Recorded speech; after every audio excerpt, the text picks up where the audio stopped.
Bien, hermanos, muy buen día para todos. Bienvenidos. Vamos, en primer lugar, hermanos, a reposar nuestros corazones, nuestras mentes. Estamos en el día de reposo. Este es un día que pertenece a alguien y no es a nosotros, sino al Señor. Y es un día en el que nuestra mente y nuestro corazón debe estar enfocado en Cristo, en nuestro Dios, el que le estábamos alabando en esta mañana anteriormente, a ese Dios trino. Y le ruego, hermanos, que podamos estar atentos en esta mañana. Hoy tengo el privilegio de compartir un tema que es muy difícil, es un tema que es muy complejo de entender. Por lo mismo ruego, hermanos, que puedan estar atentos. Le ruego a los niños que tengan paciencia también, que en sus casas también pregunten a sus padres si hay cosas que no puedan entender. Les ruego a los nuevos también que tengan paciencia, porque este día, el día del Señor, este día en el que nos reunimos como iglesia, nos reunimos con un propósito. Y ese propósito no es saludarnos, aunque está muy bien. Ese propósito no es compartir un buen tiempo, aunque lo es. Ese propósito lo podríamos resumir como adorar a Dios, hermanos. A eso venimos, adorar a Dios. Y este tema tiene el propósito de producir eso en nosotros, adoración en este santo día. Quisiera invitarlos a un texto en Mateo, capítulo 11, versículos 25 y 26, con el propósito de introducirnos e ir mirando lo que hoy quisiera compartir con ustedes. Mateo, capítulo 11, versículo 25 y 26.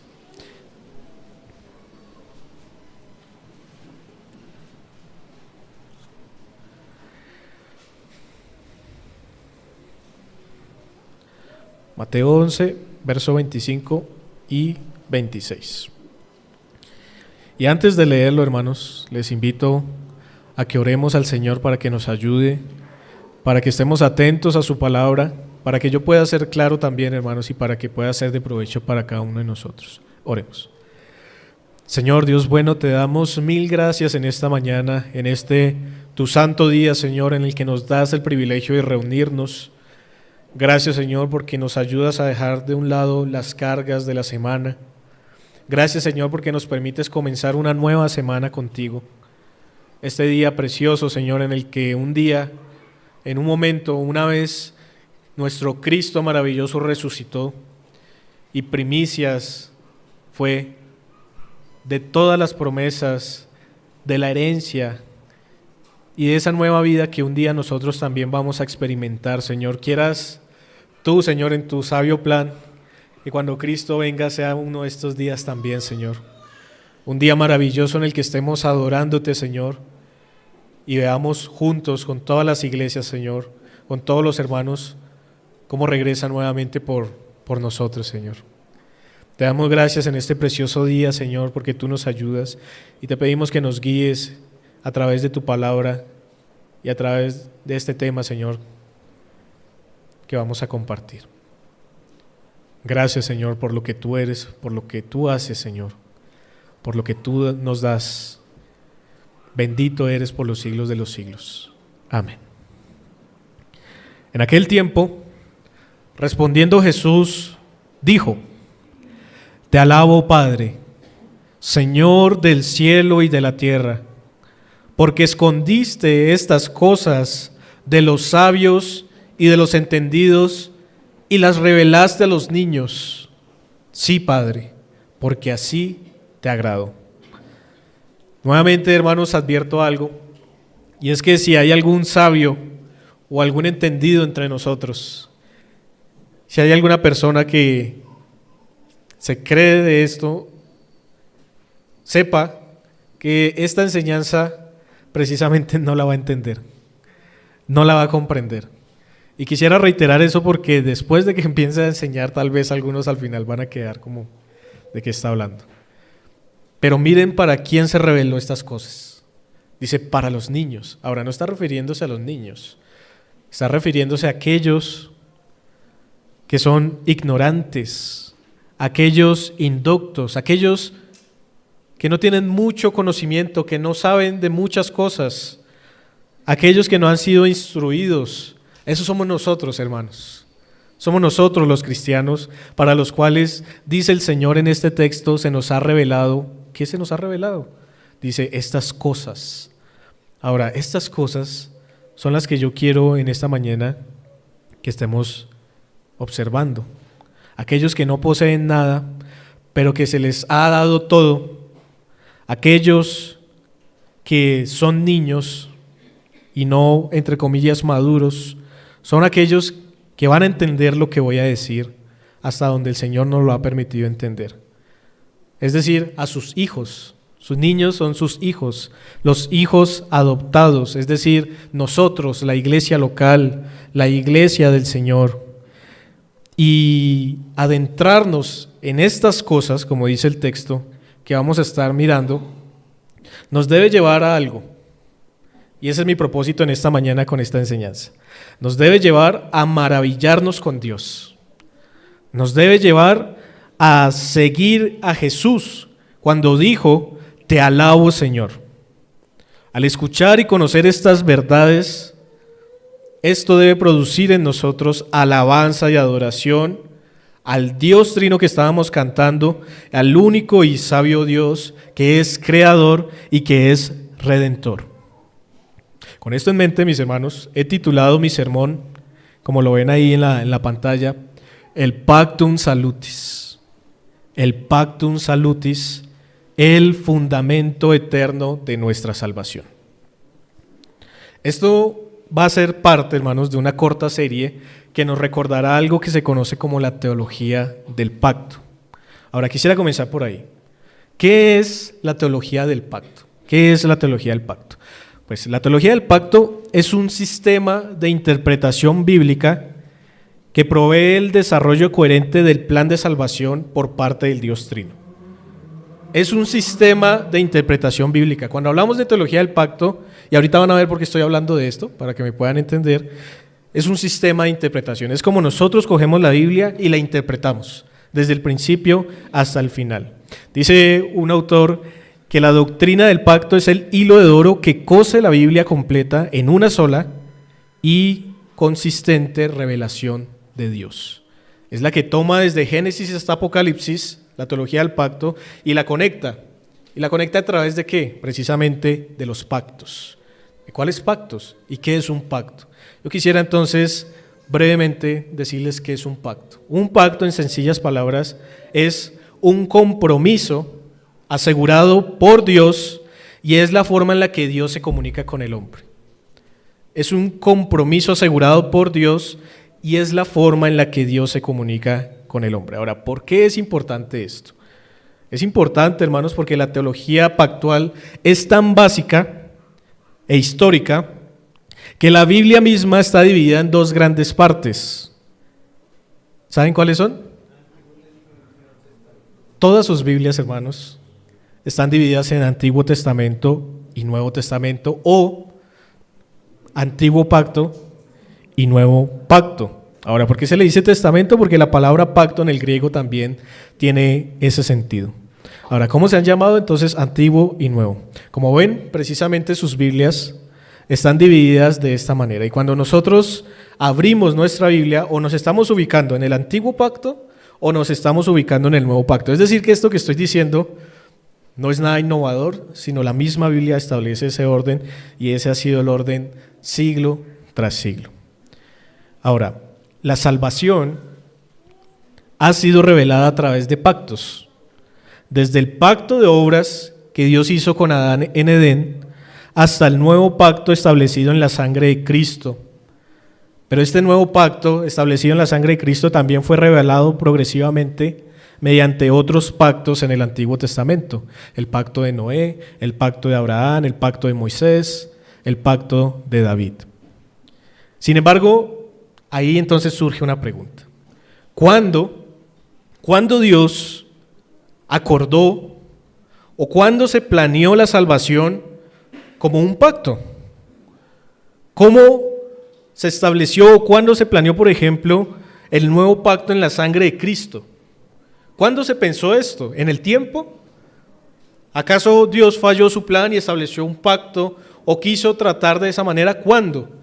Y esa respuesta nos la va a dar precisamente este tema. De eso se trata el Pactum Salutis. Ahora, ¿qué es el Pactum Salutis? Suena raro, ¿cierto?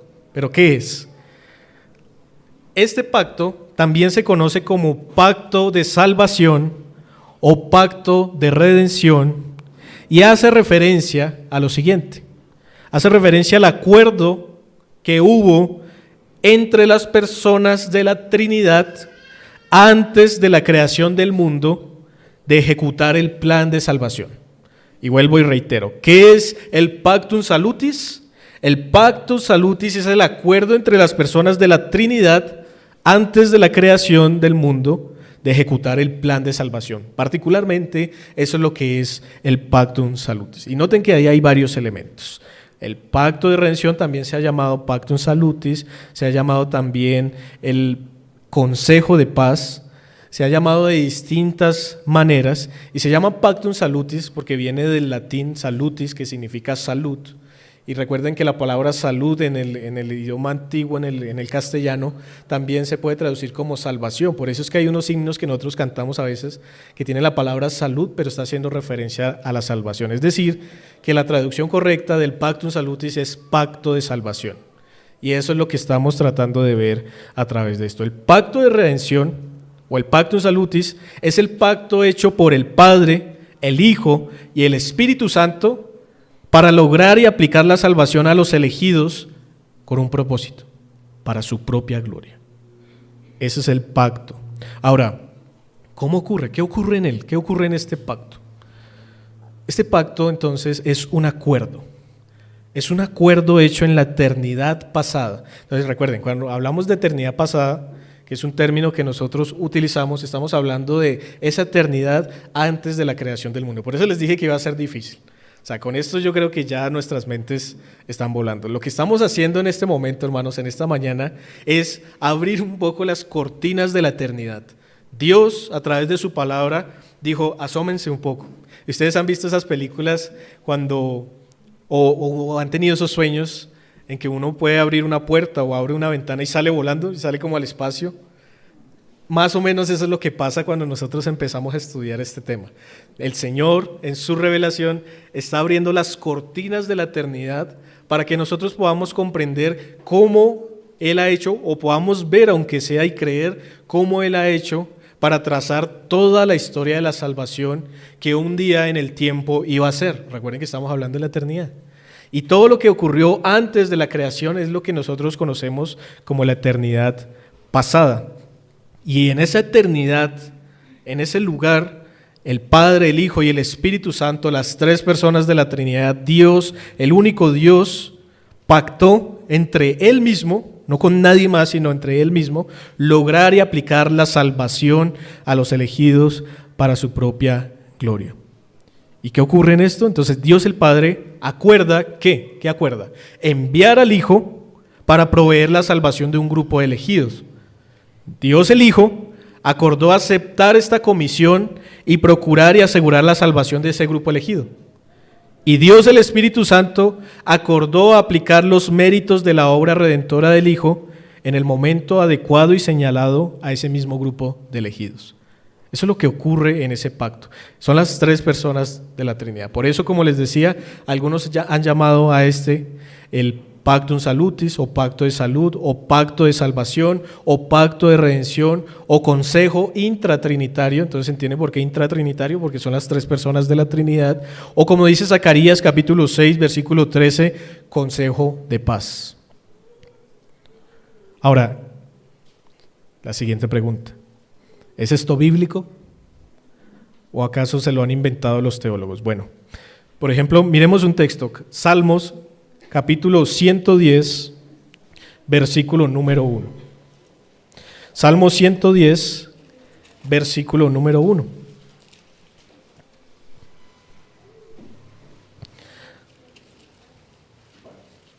Ahora, en la Biblia nosotros no vamos a encontrar el término pacto de redención. Es el título que se le ha dado a este tema que vamos a ir viendo a través de estos textos.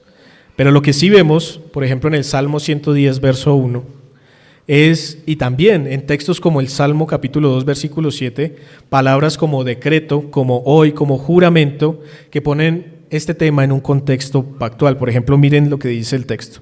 Jehová, dice en la Reina Valera, Jehová dijo a mi Señor, siéntate a mi diestra hasta que ponga tus enemigos por estrado de tus pies. Ustedes saben que es un salmo que escribió David, pero miren lo interesante que dice el Señor, en el hebreo dice, el Señor dijo a mi Señor. ¿Cuál Señor le dijo a cuál Señor? ¿De qué está hablando ese salmo? Está hablando del Padre y está hablando del Hijo.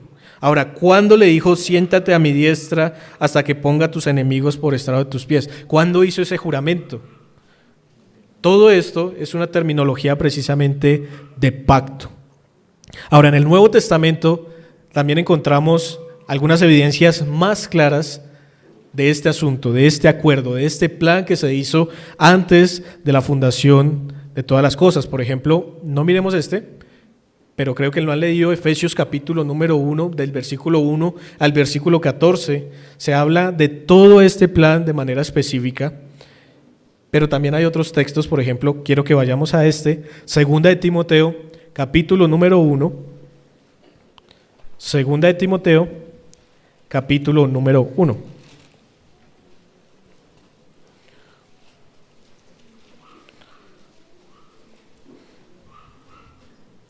Segunda de Timoteo 1, 9 y 10 dice, quien nos salvó y llamó con llamamiento santo, no conforme a nuestras obras, sino según el propósito suyo y la gracia que nos fue dada en Cristo Jesús antes de los tiempos de los siglos, pero que ahora ha sido manifestada por la aparición de nuestro Salvador Jesucristo, el cual quitó la muerte y sacó a luz la vida y la inmortalidad por el Evangelio. Entonces noten que esa gracia en Cristo Jesús nos fue dada cuando dice antes de los tiempos de los siglos. Pero hay un pasaje especial que yo quisiera ver en esta mañana que también nos va a ayudar a entender esto de este pactum salutis o de este pacto de salvación. Recuerden cuál es el propósito de estudiar esto, para que no se pierdan en los términos y no se pierdan en lo que estamos hablando, y es adorar al Señor, hermanos. Simplemente adorar al Señor, maravillarnos por todo lo que Él ha hecho. Lucas, capítulo número 22. Lucas, capítulo número 22, versículo número 29. Lucas 22, versículo 29, junto con los textos que he mencionado, contribuyen a la formulación del pacto de redención. Ahora, antes de leer el versículo 29, recordemos el contexto de este capítulo. Particularmente el contexto de Lucas es la institución de la Cena del Señor, el nuevo pacto en la sangre del Señor Jesucristo. Miremos entonces el versículo número 29. Dice el texto, yo pues os asigno un reino como mi Padre me lo asignó a mí. Ahora, a simple vista no se nota nada extraño en este versículo, pero es que de lo que viene hablando el Señor Jesús es de un pacto. Miren, por ejemplo, rápidamente el verso 20, en la segunda parte, dice, esta copa es el nuevo pacto en mi sangre que por vosotros es derramada. Es decir, esa palabra pacto yo no me la estoy inventando, sino es la manera en la que el Señor se comunica precisamente con su pueblo. Y este es el pacto que se va a hacer en la sangre de Cristo. Es algo que el Señor ya está instituyendo para que sus discípulos lo celebren y recuerden ese derramamiento de su sangre como señal de ese pacto. Porque eso no lo dice el pan porque el pan, que es el cuerpo del Señor Jesucristo, es el sacrificio, pero sí lo dice la sangre, que es la vida misma que está siendo derramada. Y por eso dice, esta copa es el nuevo pacto. Pero esa palabra pacto, hermanos, en el griego, para que me puedan entender en lo que yo quiero detenerme en el verso 29, es diatequé. De pronto la han escuchado. Entonces la palabra diatequé también se ha traducido como testamento. ¿Por qué? Porque también se puede traducir como última voluntad. Entonces ustedes saben que en un testamento está la última voluntad de la persona, pero más específicamente y más certeramente lo que quiere transmitir esa palabra diatequé es una decisión irrevocable. Una decisión irrevocable. Es decir, lo que Cristo está haciendo con su sangre y lo que iba a hacer realmente con la sangre de este pacto era establecer un nuevo pacto, no como el antiguo, dice Jeremías 31, sino un nuevo pacto donde todos lo conocerán y donde su pueblo solamente será conformado de todos aquellos que tienen la ley en su mente y en su corazón. Aquellos que ya no le van a decir más a su hermano, cree en el Señor porque todos le conocerán, dice Jeremías capítulo 31. Y ese es el nuevo pacto que se va a establecer y es una decisión irrevocable. No hay nadie que pueda echar para atrás ese pacto que el Señor va a hacer a través de su sangre. Eso es lo que se conoce como el nuevo pacto. Por eso entonces cuando hablamos del Nuevo Testamento estamos haciendo referencia a todo este tema, al tema del Señor Jesús dando su vida, al tema del Señor Jesús viniendo en carne, humillándose a sí mismo y predicando la buena nueva de salvación. Y es lo que después los apóstoles van a seguir ratificando de esta verdad. Y todo lo que vemos en estos 27 libros del Nuevo Testamento tiene que tratar con este tema particular. Pero si vamos también al Antiguo Testamento, vamos a ver cómo los 39 libros del Antiguo Testamento apuntaban también y prometían y anunciaban un pacto que iba a ser establecido un día en esa simiente de la mujer que iba a vencer, que iba a tener una victoria contundente delante de la serpiente, delante del mundo, delante del pecado, y ese es Cristo Jesús precisamente. Entonces, esa sangre que está evocando ese pacto es la misma que se va a mencionar en el versículo 29, porque es interesante, hermanos, que el versículo 29, las palabras asigno en el griego tienen la misma raíz de la palabra pacto, diatisemai, creo que se menciona así en el griego, y se puede traducir como hacer un pacto. Algunos han traducido el texto de la siguiente manera: yo pues os pacto un reino como mi Padre me lo pactó a mí. Ahí está el pactum salutis. Cuando el Padre pactó con el Hijo. Ahora, ¿cuándo el Hijo pacta con el pueblo? En el nuevo pacto, en el tiempo. Pero la pregunta es entonces, ¿cuándo vemos este pacto? ¿Cuándo se da? ¿Cuándo el Padre concedió o pactó con el Hijo para darle un reino? Y la respuesta en este pasaje y en los pasajes que hemos visto, aún de Pablo allí en Efesios, ubican los orígenes de la salvación en la elección de Dios en Cristo. Temporalmente esta elección en Cristo ocurrió antes de la fundación del mundo y antes de los tiempos de los siglos. Miren, por ejemplo, voy a leer Tito capítulo 1, versículo 2, dice: en la esperanza de la vida eterna, la cual Dios, que no miente, prometió. Ahí ese es un lenguaje pactual, eso es un lenguaje de pacto. ¿Cuándo prometió? Desde antes del principio de los siglos. Ahora el versículo dice que Dios prometió, podríamos decir que, vida eterna, hace mucho tiempo. ¿Y a quién fue hecha esa promesa? ¿A los hombres? Pero si no existían. ¿A la creación? Pero si todavía no había sido hecha. A Él mismo, Él se prometió a Él mismo, Él pactó con Él mismo. Y para ser más específico, el Padre pacta con la segunda persona de la Trinidad. ¿Quién es la segunda persona de la Trinidad? El Hijo. Por eso es que el texto dice: yo pues os asigno un reino como mi Padre me lo asignó a mí. Lo que está haciendo Cristo aquí en este texto, en Lucas 22-29, es traer a la realidad ese pacto que se hizo antes de la fundación del mundo. Y esto es interesantísimo, hermanos, porque esto me dice a mí que Dios es un Dios soberano y perfecto, que no hay plan B, no hay plan C, no hay plan que falle para Dios porque Él es soberano. Y Él tiene un plan desde la eternidad y ese plan se está cumpliendo a cabalidad. Aún en el tiempo que el Señor Jesucristo llegó, tal cual había pactado con el Padre, tal cual ahora Él pone en ejecución ese pacto por medio de su sangre y a través de este pueblo escogido por el cual Él va a dar su vida.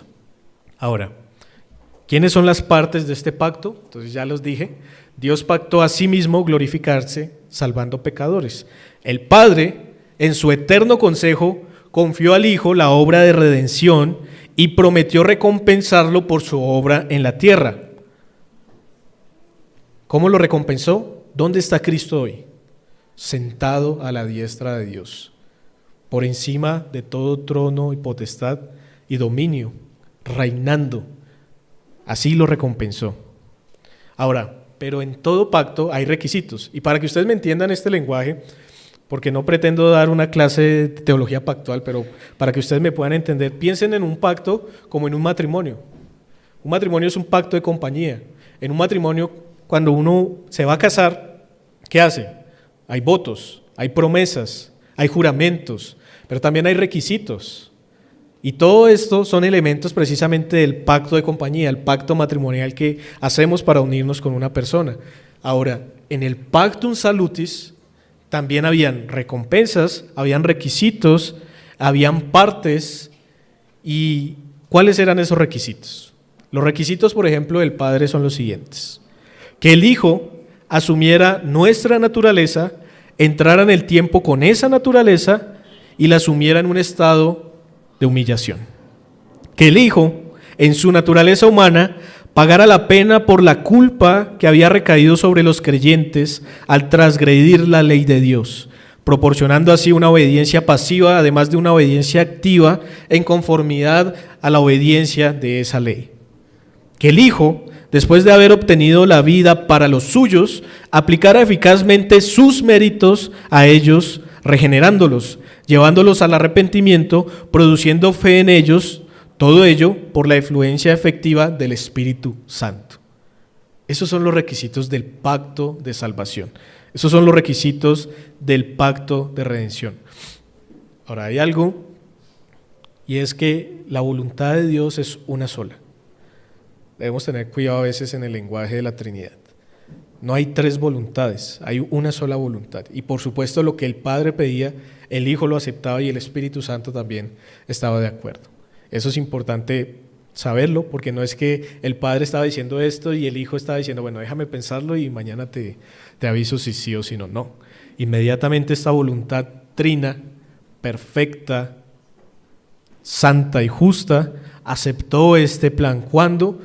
Antes de la fundación del mundo. Y yo sé que todo lo que estoy diciendo es difícil de comprender, pero es lo que quiero que veamos a través de las Escrituras, con el propósito precisamente de que nuestras mentes exploten para adorar a Dios, para alabar al Señor, así como el Señor también nos lo mostró a través de su vida.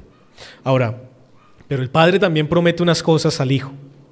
¿Qué promesas hay en el pacto de redención? Por ejemplo, que el Hijo recibiría el Espíritu Santo sin medida para capacitarlo en su vida. Eso es interesante. Y es que el Hijo, humillándose, ¿quién capacita al Hijo entonces si se ha humillado? ¿Quién capacita al Hijo? Las naturalezas de Cristo no se mezclan. Él no es un humano divino, Él no está deificado. Entonces, ¿quién capacita a Cristo mientras está en la tierra? La promesa de Dios, el Espíritu sin medida. Tanto en su concepción sobrenatural como en su crecimiento, pero también en su comisión mediante el bautismo. Recuerden que el Espíritu Santo desciende como paloma y lo unge para que haga todos estos milagros y poderes y maravillas. Pero también el Padre promete que Él estaría siempre presente, el Espíritu Santo, para sostenerlo. Él lo llevó al desierto y lo sostuvo, que lo libraría de la muerte y lo exaltaría a su diestra. ¿Quién resucitó a Cristo? El Espíritu Santo.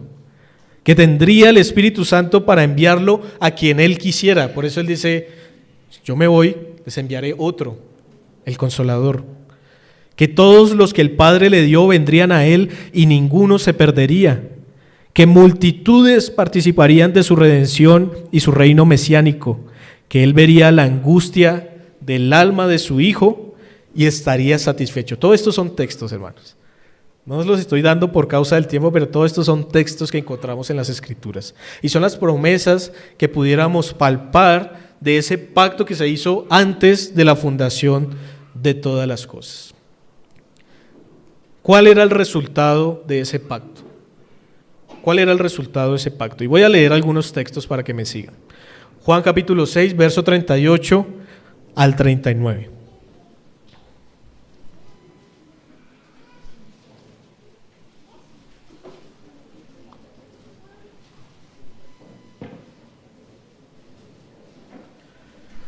Juan 6, 38 al 39.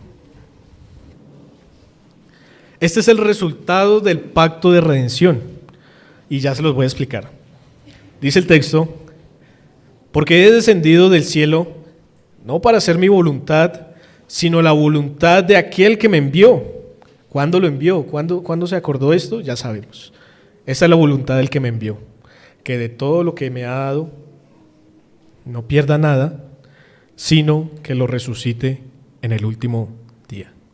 Es decir, que el resultado del pactum salutis es la redención en Cristo Jesús efectuada en el tiempo.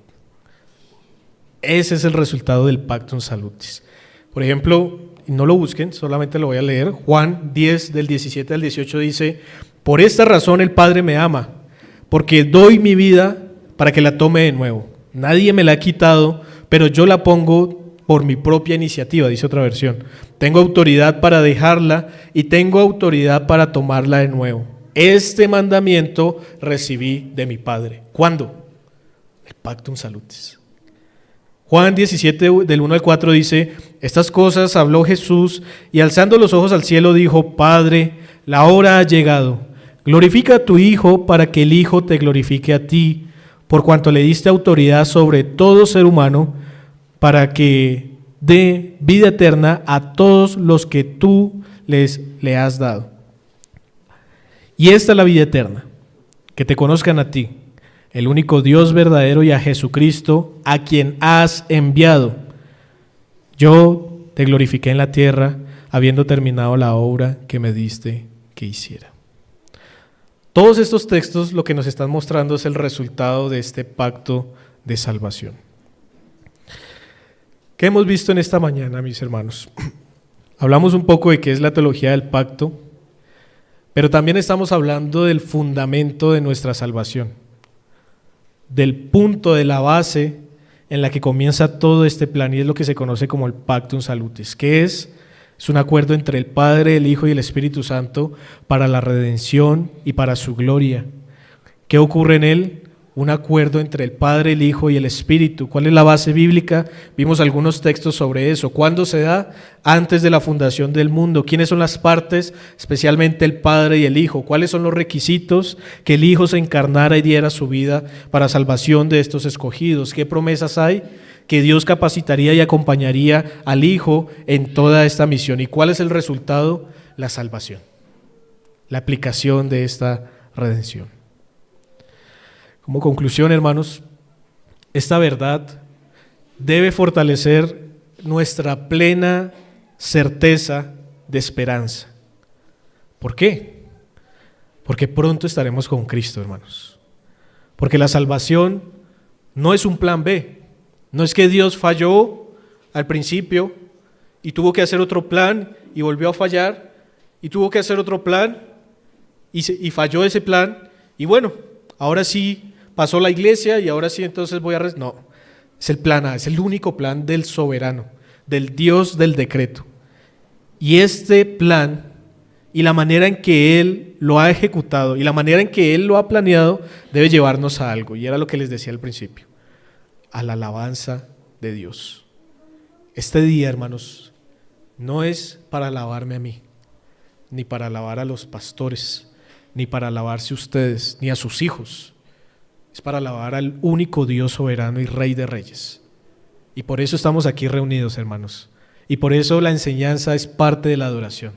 porque lo que decimos es lo que dice la palabra y reconocemos a nuestro Dios eterno. No lo podemos comprender, pero eso nos enseña cuán pequeños somos y cuán grande es Él.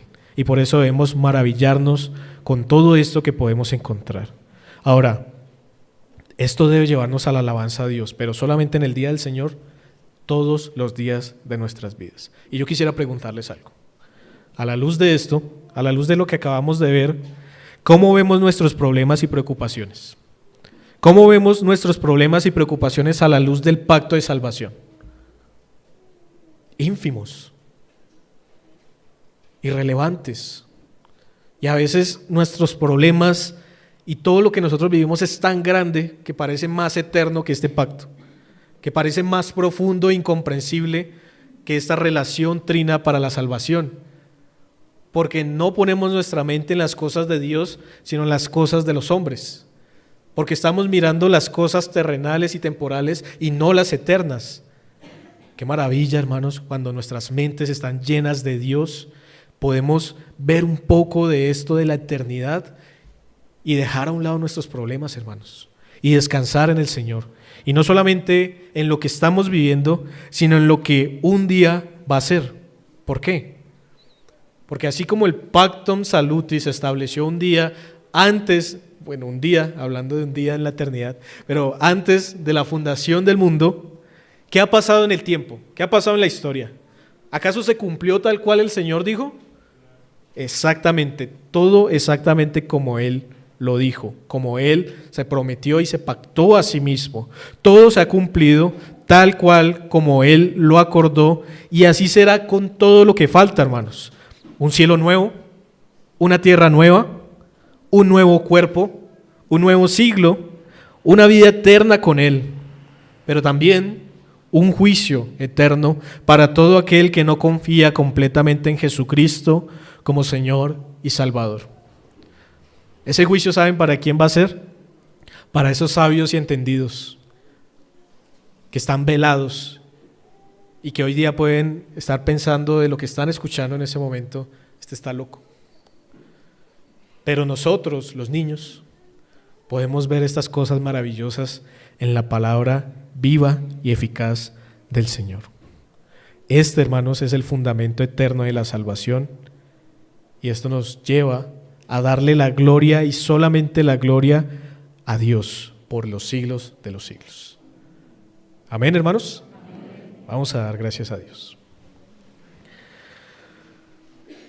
Dios de los siglos, Señor, a ti te damos gracias en esta mañana, porque en estos temas, Señor, que no podemos comprender, tú nos asistes, nos ayudas con tu Santo Espíritu que nos acompaña, Señor, que nos ilumina. Señor, reconocemos cómo todo tu plan de salvación ha sido ejecutado al pie de la letra, Señor, y lo sabemos porque tú lo has revelado para nosotros, para los niños, Señor, para los indoctos, para los ignorantes, Señor. Esos somos nosotros. Somos polvo, somos pequeños, Señor. No somos nada aunque nos creemos todo, Señor. Permítenos ver cuán grande eres tú, Señor, y cuán pequeños somos nosotros. Cuán pequeños son nuestros problemas, Señor.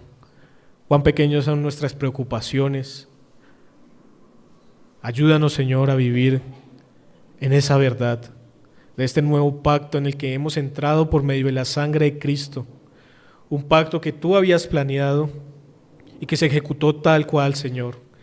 Por eso, Señor, en esta mañana venimos a adorarte a ti, Señor. Por eso, Señor, no venimos a adorar la música, ni a las personas, Señor, ni a las cosas. Te adoramos a ti, Señor, porque tú nos enseñas así.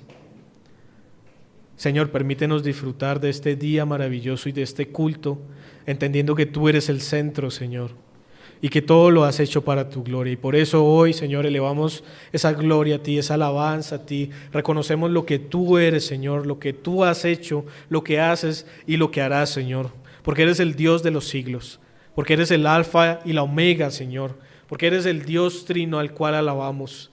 3 personas, un solo Dios, Señor. Tú, el Padre eterno, te damos gracias, Señor, por este plan, por este pacto. Tú, Señor, el Hijo, te damos gracias por tu sacrificio. y damos gracias, Señor, por hacernos partícipe de esta bendición. Señor, no dejes a las personas sin este entendimiento. Dales vida, Señor, que puedan acudir a ti mediante fe y arrepentimiento. Aquellos que escuchan estas verdades profundas y esta revelación tuya, Señor, que puedan un día llegar a comprenderlas si no lo han hecho, como nosotros lo hacemos de manera sobrenatural, Señor, porque entendemos las cosas que son espirituales por tu Santo Espíritu, el cual damos gracias, Señor, también. Señor, bendecido seas en este santo día, y la alabanza y la gloria sean solamente para ti, por medio del Cordero. Amén.